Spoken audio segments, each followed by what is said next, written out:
Okay, this is video 5 for the Mark IV 454, the engine that I lost the cam and lifters in.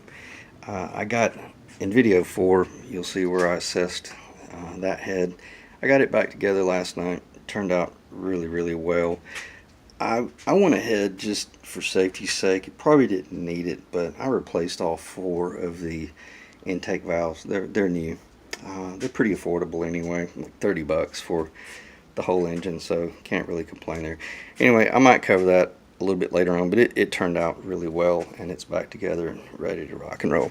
But the importance of this video is not nearly as much as bank 2 head, because bank 1 head is not in very bad shape at all. Number 1 caught the brunt because of just the gravitational flow of any moisture that was in the intake. Number 3 got a little bit, only because it is the lowest point of the highest plane. I'll just leave it at that rather than trying to explain. I might go over it a little while when I'm looking at the intake here in a minute. Otherwise, number 5 looks really good. No issues there at all. Number 7 obviously fairly rusty, but not nearly as bad as, again, bank 2. So there's not really a lot to talk about here other than I could have cleaned these up, reused them. I do need to mention this. These number 3 and 5 came out perfectly. They could have been left in. It would have been fine, but it's good that we know rather than take that chance. It's only 2 valves.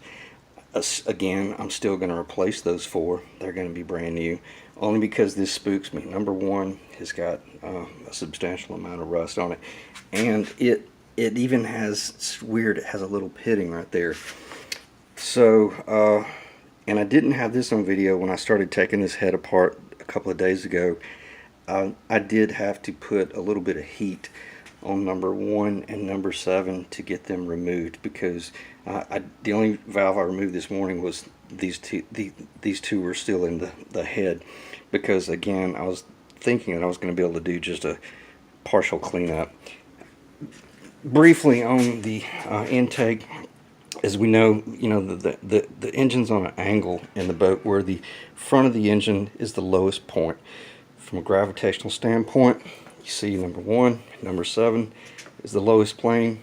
They call it the worst of the spray or vacuum, I guess you could say, where the pooling of the water and maybe mixture of even flooded fuel got sprayed in as it was running there for a brief moment.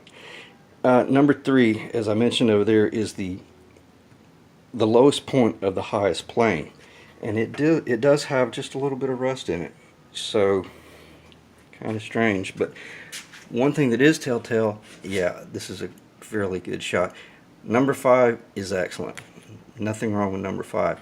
You probably see a little bit of a film, but that's just, I mean, it's cast iron and it's in an extremely humid environment. Oh, I can't really get the lighting on that side, but you can see it's relatively good. Number 7, rusty as hell. So anyway, I've spoken enough about this. I think we're all on the same page, but I can't think of anything else I need to cover. I'll turn this around briefly to let you see. Obviously, well, I'll just back up. Everything's original. I didn't have to replace any of those parts, other than the completely forgot. I'm replacing the little umbrellas, seals, valve stem seals. Couldn't think of what you call them. All right, I'm gonna end the video there. Should have this head together in a couple hours. Thanks.